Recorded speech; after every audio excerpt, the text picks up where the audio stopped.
नमस्कार, आप देख रहे हैं टेक्सटाइल टाइम्स। मैं हूं आपके साथ डूंगर सिंह सोडा लेकर हाजिर हूं हमारी खास पेशकश हम तो बोलेंगे।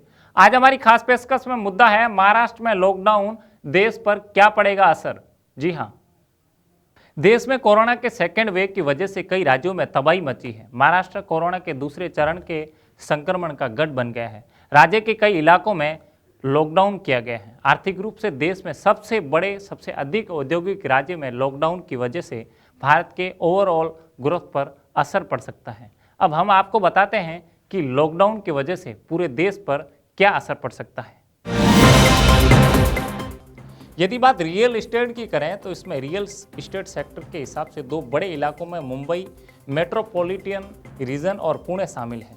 वास्तव में देश में शीर्ष 7 शहरों में जितने मकान बिकते हैं उनमें इन दोनों जिलों की सबसे बड़ी हिस्सेदारी है।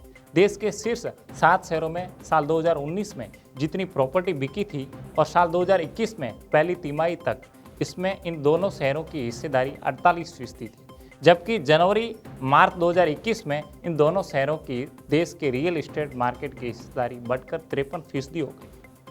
आर्थिक रूप से महत्वपूर्ण इलाके हैं।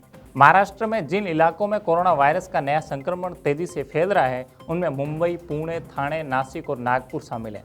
वास्तव में ये जिले आर्थिक रूप से बहुत महत्वपूर्ण हैं। महाराष्ट्र के कोरोना वायरस के एक्टिव केस में इन 5 जिलों की हिस्सेदारी 66% है, जबकि ग्रॉस वैल्यू एडिशन में इनकी हिस्सेदारी करीब 56% है। अब जब बात करें यहाँ के अनुमति की, तो यहाँ किस चीज़ की अनुमति है। महाराष्ट्र में कोरोना वायरस के लगातार बढ़ते मामलों की वजह से कई इलाकों में वीकेंड लॉकडाउन है तो कई इलाकों में नाइट कर्फ्यू का ऐलान किया गया है। इस वजह से राज्य में आर्थिक गतिविधियों के नरम पड़ने की आशंका है। कोरोना वायरस के बढ़ते संक्रमण को रोकने के लिए की जा रही सख्ती के बीच medical related services, grocery, vegetable shop, dairy, bakery, confectionery, food shop आदि के साथ ही पब्लिक ट्रांसपोर्ट में शामिल ऑटो, टैक्सी और बस आदि को भी लिमिटेड कैपेसिटी में चलने की इजाज़त दी है।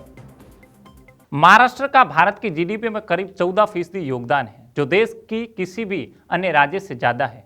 अगर बात कामकाजी लोगों की संख्या की करें तो महाराष्ट्र की हिस्सेदारी इसमें 10.3% है। इंडस्ट्रियल प्रोजेक्ट अप्रूवल के मामले में महाराष्ट्र की हिस्सेदारी 18% है और देश के कुल बिजली खपत में महाराष्ट्र की हिस्सेदारी करीब 13% है। इस हिसाब से महाराष्ट्र को देश का इकोनॉमिक पावर हाउस कहा जाता है। आज की इस खास रिपोर्ट में नहीं, आप देखते रहिए टेक्सटाइल टाइम्स। नमस्कार।